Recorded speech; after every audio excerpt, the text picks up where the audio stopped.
Who are the best possible, most overpowered meta players available for you in every price range for the Italian Serie A? I'm your boy FIFA and awesome that you're all watching. If you're ready to win every single game in Flood 22's Ultimate Team but you're out of coins and you want to get the players you always dream about, don't worry, head over to u7buy.com using my link in the description and don't forget to use the code FIFA for an extra 5% discount. If you're watching this video, you probably needed to upgrade your Serie A squad, or you're out of budget and looking for a cheap squad to build. Are you going for a squad building challenge with an Italian team and you're looking for the best and cheap solutions? For every single budget, there is something. You can also build yourself the dream team available in the Serie A this year. And if you want to see this video for every other big league, no problem! Click the I button and you will find a playlist about the Premier League, Bundesliga, Spanish La Liga, Ligue 1, whatever you can think about, it's on this channel. So smash that likes up button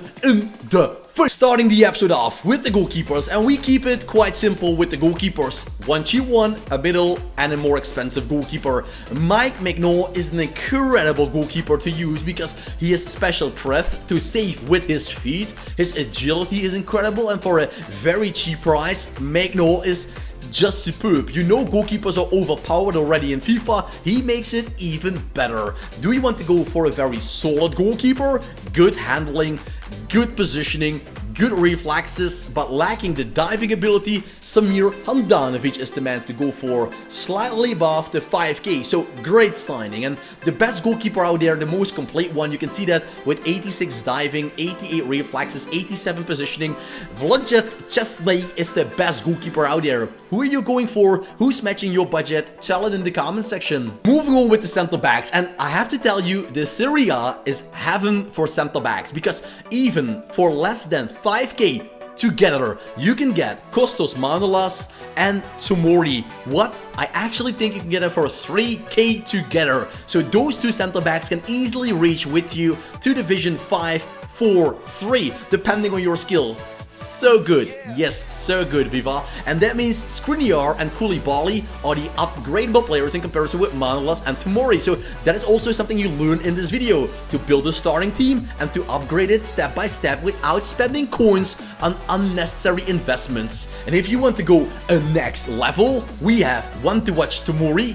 It's a gamble, but imagine with one upgrade, he will explode to 82. The pace 84, 85, physicality 82, defending 83, and that means Tomori is the best out there. So one investment can save you a lot of coins in the future. And the master, the Mr. Center back, let's give him a name, Ivan Cordoba. We couldn't rule him out because this man, I remember him from Pro Evolution 6, the best game ever made, in my opinion. Cordoba, the whole Inter and AC Milan squad, was light years ahead of anybody else, and I loved him from then on. I'm glad he's back in the game. It looks quite sad, a right back position without any expensive players, but don't worry guys, that's great news for you and me, because that means for a cheap budget price, you can build yourself an incredible Serie A team this year. I would always say go for Cuadrado. He is only 12, 13k, but he's worth it. He's so much better than anybody else. I would go for Cuadrado any day of the week. If you're lacking the coins, don't worry. Cheaper solutions are Di Lorenzo, Lazzari, and Inform Foranoni, although he needs an upgrade with a shadow card to boost his speed. For the rest, he looks like a, well, almost a center mid on a left right wing back position. Denzel Dumfries, once again, if you invest in him, one upgrade can make him the best right back out there. So it depends on what you want and if you want to take a gamble. Luckily, the left backs have an expensive player for you if you like that, but also the cheap players are not bad.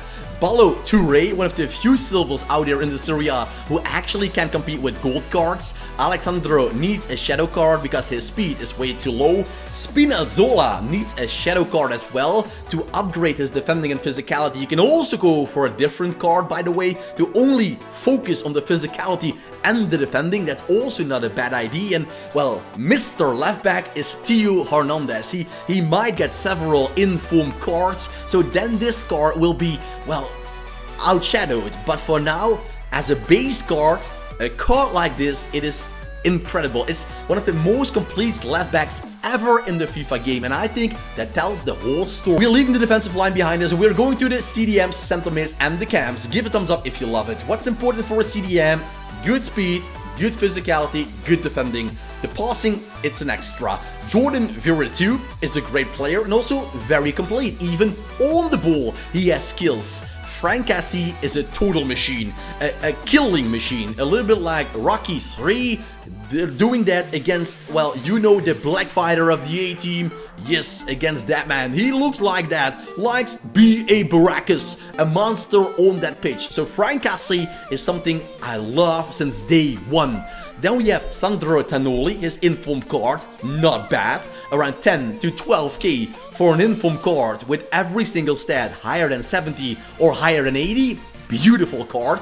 And Locatelli, it's an investment. He's already 84 rated. I know what you can say. Viva his pace. I agree. But on the ball, he can be the new Andrea Pirlo, and in the build-up play, this guy is a master. If you're looking for players to go from box to box, we're turning to the center mids, and there Adrian, Rabiot, and Barella are the best base cards you can get. Maybe one day they will be icons, although I think for Rabiot that will never happen. Barella, who can tell? Well, Barella is good, very physical, very quick, great player. Rabiot, same story. Milinkovic-Savic is more expensive because he's 85 rated. With squad building challenges, his price go up. But if you're asking me, I would even go rather for Barella and Rabiot than Milinkovic, because he's, for me, his agility, it's overall too slow. It feels like turning a big tractor around. It doesn't work for me. Barella works for me, especially his inform card. Of course, super expensive, the best center mid you can get in the Serie A. He's screaming like a crazy man, like on that card, and I tell you, if you get him in a pack, he will do the same thing. Try it, guys. If you do it, your pack luck will increase. The cam position is so sad. I actually had to turn over Paulo Dybala from a center forward to a cam card, or else Pellegrini and Zaniolo would have been the only cards. Not even a middle price player then. So yes, Pellegrini and Zaniolo, it's okay, but well guys, this is something, if you're playing in the Serie A, you can get pretty depressed from this page. So yes, I put in Dybala. Dybala as a center forward, he's quite okay, but on the cam position, he is super. Playing as a second striker, doing those double touches with the strikers, and then running in behind the defensive line with his 86 shooting in the penalty box. He is a deadly machine. So starting off on a low, but ending on a Dybala high. Once again, we keep it quite simple on the right wing position with Irving Chucky Lozano. 93 speed, well, the quick is out there. The pace is decreasing, the price is increasing with Federico Chiesa. He's super good, very quick, very good in his shooting, just a great player. His agility is good, everything is nice. A player that is super technical is Felipe Anderson. He gets a position change from left mid to right mid in this, well, special inform card. He's great, his speed feels great, he feels lightning quick. He feels a little bit like Raheem Sterling, but then a lot cheaper. From the right wing to the left wing, once again, we keep it quite simple. We have Felipe Anderson, great player, a normal player, left wing. His right wing card is much better, but that's a different story. Ante Rebic is something I will say, try it out. If you're on a low budget, Ante Rebic will do wonders for you and you and you and me. Yes guys, he's great. If you want to upgrade that, Lorenzo Insigne is the man to go for. A quick dribbling player, one of the tiniest out there, but that makes him so hard to tackle in and around the penalty box. His turning, his agility, it feels lightning quick, and that is something you just have to love in a player. So Insigne down the wing, we have a lot of opportunities on the cam position with Dybala, and you can build your style step by step for a very cheap price, a Division 1 winning squad. There is nothing stopping the strikers in the Serie A because they're so cool and so sweaty, overpowered meta that you will be blown away. Don't forget to give a thumbs up on the video and click the I button for more videos in this series. Cheap strikers are Lautaro and Muriel. Muriel is sweaty, Lautaro in the higher divisions, there is not a lot of room to sweat, but in and around the penalty box, he's great with his finishing. There is not a problem if you don't like those players, because what to think about Caputo in form? Very clinical card. Ciro Immobile is just amazing. He is 87 rated, but he feels like an icon. He's that good.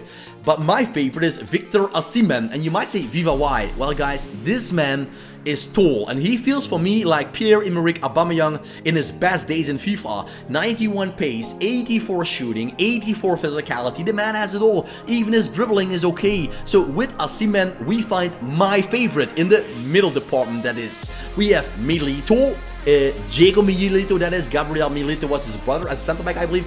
Diego Milito, the Champions League winner of 2010. You can see him even holding up the trophy in that picture. He's not the quickest, but in the penalty box, deadly as hell. More complete player and the best out there, the highest valued player in the whole Serie A this year is Di Natale. And we go back to the good old days in FIFA. In FIFA 11, 12, 13, I built Serie A teams every single year because they were so damn good. And Di Natale was then just an older player playing for Udinese, but he got a lot of informed cards, making him great at the end of that season. And with Di Natale, I'm finishing the episode on a high. So if you loved the vid, give it a thumbs up, sub for more, put on the notification bell. I thank you all for watching, wish you all a very nice day, and as you know, for me, keep it cool, keep it real, and ciao for now.